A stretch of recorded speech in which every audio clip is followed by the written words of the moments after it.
Pinugutan na umano ng Mautoy ISIS ang apat nitong bihag. Ay silang na-rescue. Saksi si Chino Gaston.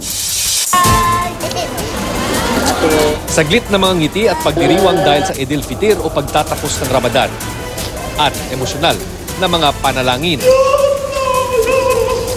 At yakapan. 8 oras ding tumagal ang tigil putukan kahapon, dala ay katahimikan kahit sa sentro ng Marawi. Pero kanina, balik ang ingay ng digmaan.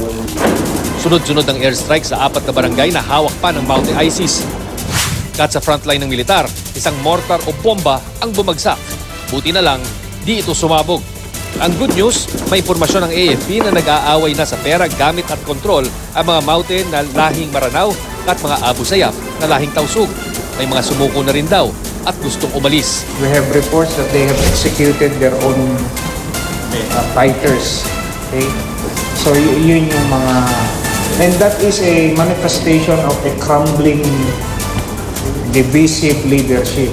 Pag sila-sila na ay nagpapatayan. May impormasyon ding patay na ang tumatayong financier ng Mautoy na si Dr. Mahmoud. Pero nakapuslit naman daw ang sugatang leader ng Mautoy ISIS na si Isnilon Hapilon.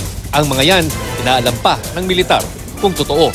At kasunod ng pag-rescue sa 6 na sibilyan kahapon, may ilang na rescue ang nagsabing buhay pa si Father Chito Soganob. Pero 4 na sibilyan naman ang ayon sa kanila ay pinugutan. Makiat na sa 30 sibilyan ang namatay ayon sa AFP. Halos 400 na lahat ang patay. Sa pagpapatuloy ng Idil Fitir sa Iligan, mga donasyong isda at gulay ang pinagsaluhan ng ilang pamilya. Dumalaw rin si Vice President Leni Robredo. Yung questions nila sa akin nung una akong pumunta, pareho pa din. Kailan ito matatapos? Wala tayong masagot. Mula sa Marawi City, ako si Chino Gaston, ang inyong saksi.